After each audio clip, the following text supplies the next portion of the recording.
selon la parole de Dieu. Ainsi, chaque jour, nous essayons la parole de Dieu. Et je prie que vous appreniez quelque chose aujourd'hui qui vous aidera à être encore plus heureux. Parce que plus nous faisons la volonté de Dieu, plus nous sommes heureux. Je veux enseigner aujourd'hui, demain et après-demain, donc pendant 3 jours, sur ce qui fait qu'un grand homme est grand. Si je demande, combien d'entre vous veulent être un grand homme ou une grande femme de Dieu? Tout le monde lèverait la main. Je sais que je veux être une grande femme de Dieu. Je ne veux pas juste être une femme de Dieu, je veux être une grande femme de Dieu. Mais ce que nous pensons être grand et ce qui est grand aux yeux de Dieu sont 2 choses entièrement différentes. Si je disais, qu'est-ce qui, selon vous, rend un grand homme grand ou une grande femme grande? Vous diriez peut-être, eh bien, votre statut dans la société, ou qui vous connaissez si vous connaissez des personnes importantes, ou jusqu'où vous gravissez l'échelle du succès, jusqu'où vous êtes capable d'aller dans votre carrière, combien d'argent que vous avez et des choses comme ça. Mais ce n'est pas ce que Dieu dit. Dans Matthieu 20, versets 20 à 28, il est écrit « Alors la mère des fils de Zébédée s'approcha de Jésus avec ses fils et se prosterna devant Jésus pour lui faire une demande. Il lui dit alors, « Que veux-tu? » « Ordonne, lui dit-elle, que dans ton royaume mes 2 fils que voici soient, assis l'un à ta droite et l'autre à ta gauche. » Faites attention, Jésus répondit, « Vous ne savez pas ce que vous demandez. » Vous voyez, la chose que nous oublions parfois, c'est que chaque privilège s'accompagne d'une responsabilité correspondante. Maintenant, je veux vraiment m'assurer que vous comprenez ce que je dis, parce que nous voulons toujours avoir des privilèges, mais nous ne voulons pas vraiment assumer notre part de responsabilité. Et dans notre société aujourd'hui, il semble que les gens sont de moins en moins responsables chaque année qui passe. Et alors Jésus a dit, « Tu ne sais pas ce que tu demandes. » Se voir attribuer ces postes aurait exigé de grands sacrifices et de grandes responsabilités. Et il a dit, « Pouvez-vous boire la coupe que je vais boire ?» Et il parlait de la coupe de la souffrance. Et bien sûr, elle a répondu, ou les garçons ont répondu, « Nous le pouvons. » Vous savez, nous pensons toujours que nous pouvons jusqu'à ce que vienne le moment d'agir. Dire ce que nous allons faire est beaucoup plus facile que de le faire.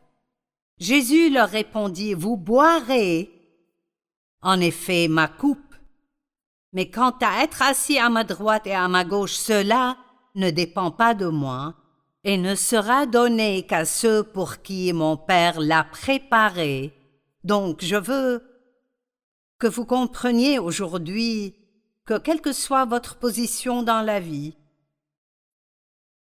c'est là où Dieu vous veut. Évidemment, nous pouvons nous empêcher d'être promus en n'obéissant pas à Dieu, mais supposons que vous êtes un croyant sérieux en Jésus et que vous faites tout ce que vous croyez que Dieu vous demande de faire. Et disons peut-être qu'il y avait un poste de libre dans votre bureau et quelqu'un allait y être promu. Et vous vouliez vraiment cela, mais quelqu'un d'autre l'a eu. Eh bien, cela peut très bien être un test pour vous, pour voir si vous allez être heureux pour eux. Allez-vous prier pour qu'ils aillent bien ou allez-vous être jaloux d'eux et leur en vouloir? Si Dieu vous voulait à cet endroit, il aurait pu vous y mettre. Et si vous avez une bonne attitude, Dieu peut aussi vous placer quelque part qui serait même meilleur que ce poste que vous pensiez vouloir. Mais même lorsque vous parlez de quelque chose comme être promu à un poste, souvent les gens ne réalisent pas qu'avec chaque promotion vient une plus grande responsabilité. Mon mari, avant d'entrer dans le ministère à plein temps, il y a de nombreuses années, il travaillait dans le domaine de l'ingénierie et ils avaient Il était dessinateur et ils avaient des chefs de groupe pour chaque travail de conception. Et ces chefs de groupe devaient voyager et ils avaient plus de responsabilités. Et ils gagnaient un peu plus d'argent, mais pas tellement. Et ils ont offert à Dave l'opportunité de devenir chef. Et pour être honnête avec ma nature agressive, je pensais que c'était bête d'avoir refusé. Il leur a dit qu'il ne voulait pas cela. Et j'ai dit, tu sais, qu'est-ce qui ne va pas avec toi? Tu ne veux pas avancer dans la vie? Tu ne veux pas t'améliorer? Et il a dit, Joyce, je ne vais pas gagner beaucoup plus d'argent, je vais devoir voyager, je serai loin de chez moi, et c'est beaucoup plus de responsabilités, beaucoup plus de stress. Et les avantages ne correspondent pas vraiment à ce que la responsabilité sera. Eh bien, il était sage, mais je ne le voyais pas parce que tout ce à quoi je pouvais penser était obtenir une meilleure position. Je ne savais pas vraiment ce qu'était la vraie grandeur non plus, mais lui ici. Un homme ou une femme de Dieu vraiment grand est à la place où Dieu veut qu'il soit. Et l'apôtre Paul a dit, j'ai appris, et nous devons apprendre. J'ai appris à être satisfait, que je sois pauvre ou riche. Et vous savez ce qu'était ce que Paul a appris et que, quel que soit l'endroit où il se trouvait, c'était là où Dieu le voulait. Et c'était sa responsabilité d'être heureux à l'endroit où Dieu l'a mis. Et certains d'entre vous ont vraiment besoin d'entendre ça aujourd'hui parce que vous êtes mécontents. Mais seul Dieu peut apporter une véritable promotion. Si nous essayons de nous promouvoir, nous finissons toujours par avoir des ennuis. Si vous n'êtes pas là où vous pensez devoir être, et vous êtes jaloux des personnes qui occupent le poste que vous pensez devoir avoir, alors pourquoi ne pas prendre cela comme une leçon et réaliser que vous devez être heureux pour les gens que Dieu a mis dans ces positions, et sachez que vous pouvez absolument savoir et compter sur le fait que lorsque Dieu veut vous mettre dans une autre position, il n'y a personne sur terre et aucun pouvoir démoniaque qui puisse l'empêcher de le faire. Vous appartenez à Dieu, vous êtes entre ses mains. Et si vous gardez une bonne attitude comme il le veut, Dieu vous bénira énormément dans votre vie. Vous ne savez pas ce que vous demandez. Pouvez-vous boire la coupe que je vais boire? Oh, nous le pouvons, Jésus dit, vous boirez en effet ma coupe. Mais quant à être assis à ma droite et à ma gauche, cela ne dépend pas de moi. En entendant cela, les 10 autres furent indignés contre les 2 frères. Pour qui ces 2 gars-là se prennent-ils? Pourquoi pensent-ils qu'ils devraient avoir cette position? Oui, même ces 12 hommes choisis que Jésus a prié toute la nuit avant de les choisir, ils étaient jaloux les uns des autres. Et ils se disputaient même pour savoir lequel d'entre eux était le plus grand. Imaginez voyager avec Jésus et pendant que vous êtes en route, vous vous disputez pour savoir lequel d'entre vous était le plus grand. Ils avaient des problèmes dans leur chair, tout comme nous. Jésus les rassembla et dit, « Vous savez que les chefs des nations dominent sur elles et que les grands les tiennent sous leur pouvoir. Ce ne sera pas le cas au milieu de vous, mais au lieu de cela, maintenant écoutez, si quelqu'un veut être grand parmi vous, il sera votre serviteur. » Wow! Vous savez, dans le monde aujourd'hui, la position de serviteur est considérée comme une position inférieure, mais dans le royaume de Dieu, c'est considéré comme une position élevée. Nous inversons les choses. Jésus a dit les premiers seront derniers et les derniers premiers, et nous ne comprenons pas cela. Il a dit si vous voulez plus, vous devez donner une partie de ce que vous avez. Et nous pensons que si pour obtenir plus, nous devons garder tout ce que nous pouvons obtenir. Et si quelqu'un veut être le premier, qu'il soit votre esclave. C'est ainsi que le Fils de l'homme est venu, non pour être servi, mais pour servir et donner sa vie en rançon pour beaucoup. Si nous voulons être comme Jésus, nous devons être prêts à servir. Qu'est-ce que cela signifie d'être un serviteur? Tout d'abord, ne considérez pas cela comme quelque chose d'inférieur ou de mauvais. Jésus était un serviteur. Et nous sommes censés le suivre parce qu'il est notre maître. Mais être un serviteur signifie faire tout ce que vous pouvez pour les autres. Laissez-moi vous dire 5 grands mots. Une phrase qui est vraiment puissante. Comment puis-je vous aider? Si vous avez cette attitude envers les gens que vous connaissez, comment puis-je vous aider? Ou vous leur demandez comment puis-je vous aider? C'est l'une des plus grandes attitudes que vous puissiez avoir. Que puis-je faire pour t'aider? Comment pourrais-je te servir dans ta vie? Et vous devez y penser pendant votre temps de prière. Pensez aux gens avec qui vous allez être et demandez à Dieu, montre-moi comment je peux les aider, montre-moi comment je peux les servir aujourd'hui. Nous voulons que tout le monde nous serve. Mais nous devons être prêts à servir les autres et si vous êtes comme moi, vous devrez probablement le faire exprès.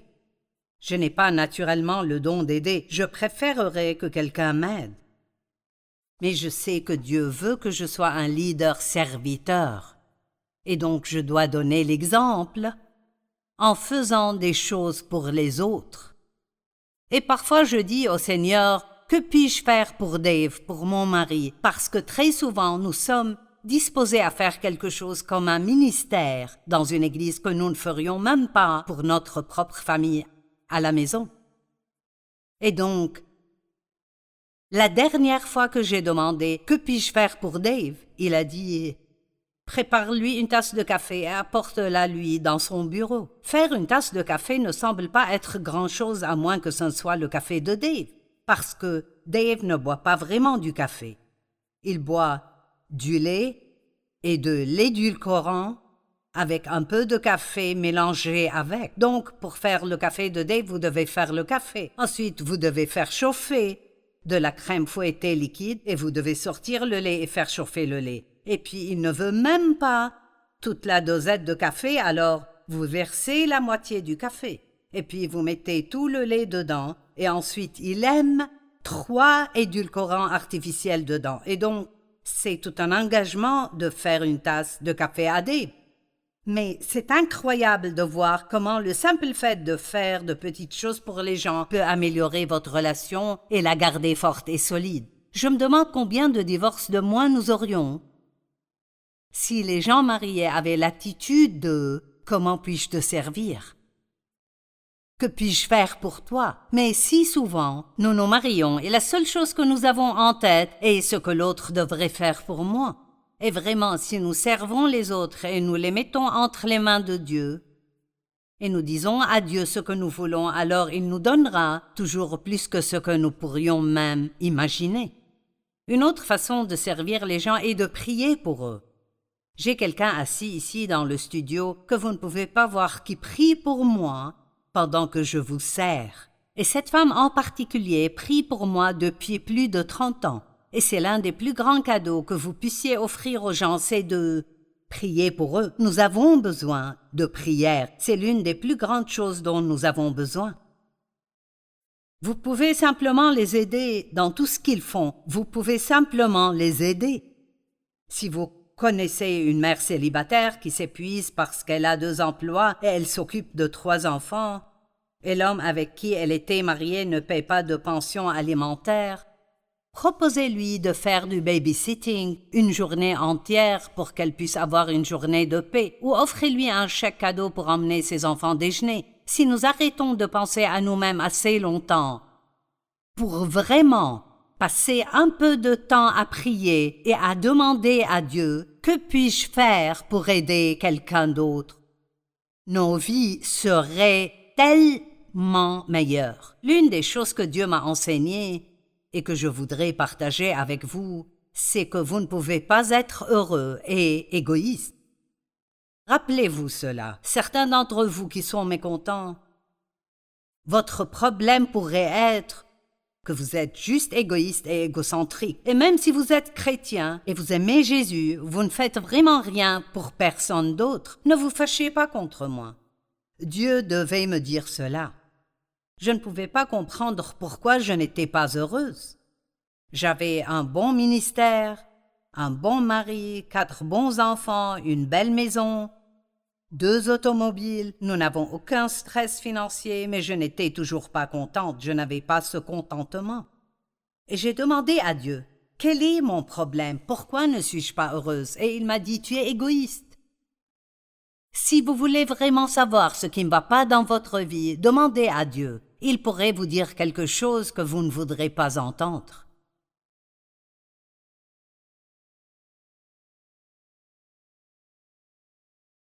Nous servons Dieu en servant les autres, et c'est l'une des meilleures choses à retenir. Chaque fois que vous faites quelque chose pour quelqu'un d'autre, vous le faites pour Dieu.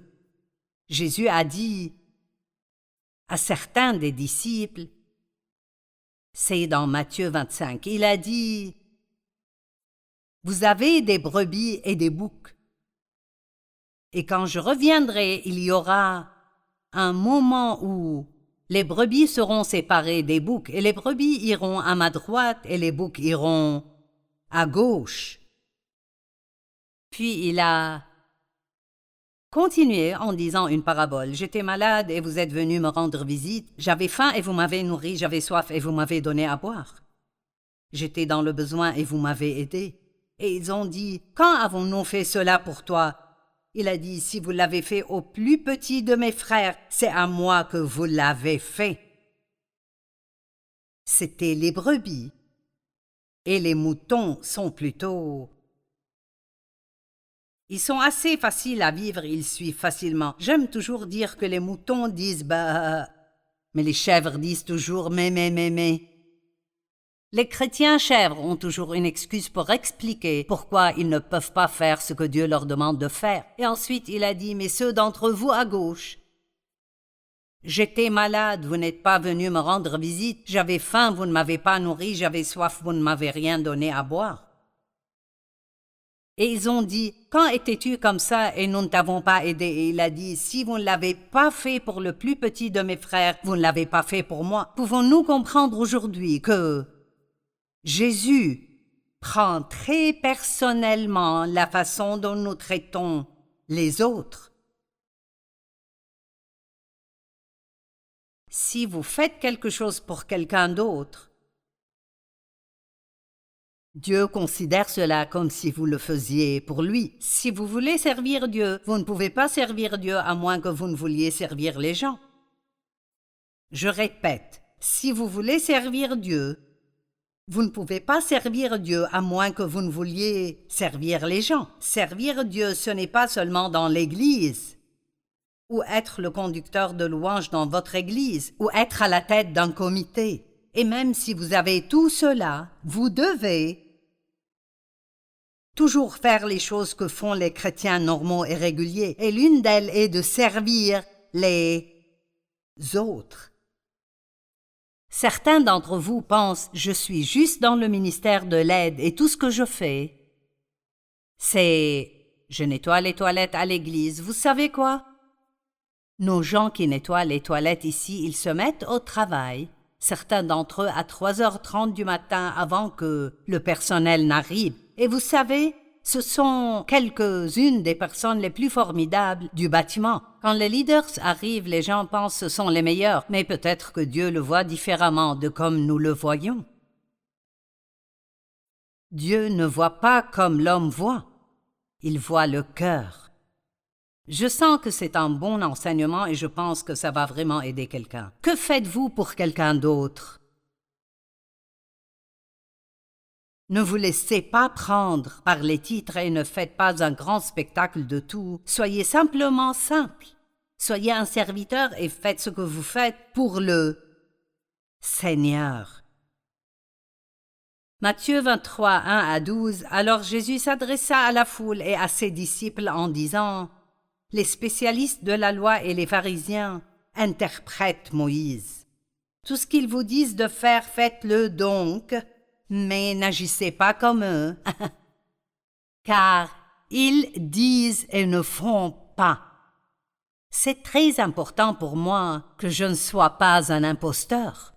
Et cela signifie que je ne peux pas vous dire quoi faire et ne pas le faire moi-même.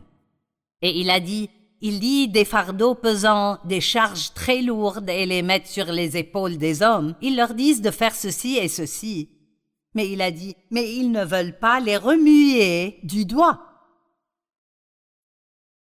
Nous devons donc nous assurer que nous faisons ce que nous disons aux autres de faire, même à vos enfants. Ne dites pas à vos enfants de ne pas mentir. Si vous allez leur dire quand le téléphone sonne et vous ne voulez pas parler, dites à qui que ce soit « je ne suis pas à la maison ». Nous enseignons plus aux gens par nos actions que nous ne le faisons même par nos paroles, surtout si nos actions ne correspondent pas à nos paroles.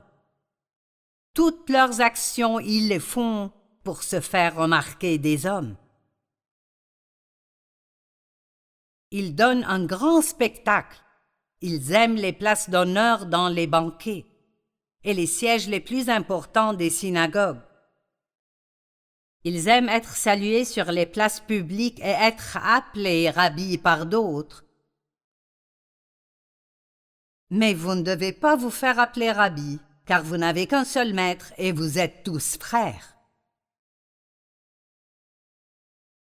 Le plus grand d'entre vous sera votre serviteur. Wow! Car ceux qui s'élèvent seront abaissés et ceux qui s'humilient seront élevés. Le mot serviteur défini en grec, parce que c'est du grec que le Nouveau Testament a été traduit, présente l'idée de soumission sans servitude, c'est-à-dire vous pouvez vous soumettre à quelqu'un sans sentir que vous êtes asservi en le faisant. Vous voyez cela comme un privilège, pas comme si c'était un déficit. Si je suis votre serviteur, je peux me soumettre à vous sans avoir l'impression d'être esclave ou d'avoir perdu ma liberté. 1 Pierre 2,16 dit « Comportez-vous en homme libre, sans faire de la liberté un voile qui couvre la méchanceté, mais en agissant au contraire comme des serviteurs de Dieu. » L'une des plus grandes choses que nous puissions faire, c'est d'être un vrai serviteur de Dieu en servant les autres. Romains 6, 22. Mais maintenant que vous avez été libérés du péché et que vous êtes devenus esclaves de Dieu, vous avez pour fruit la progression dans la sainteté et pour fin la vie éternelle.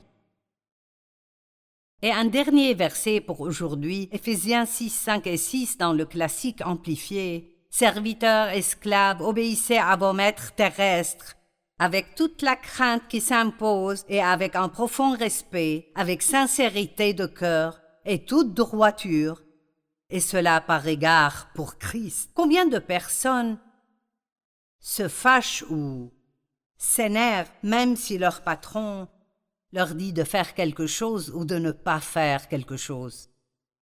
Jésus dit, ne soyez pas comme ça. Ayez une bonne attitude, ayez l'attitude d'un serviteur et ayez une bonne attitude pour faire tout ce que vos maîtres vous demandent de faire. Faites la volonté de Dieu de tout votre cœur et de toute votre âme. Nous devons nous servir les uns les autres.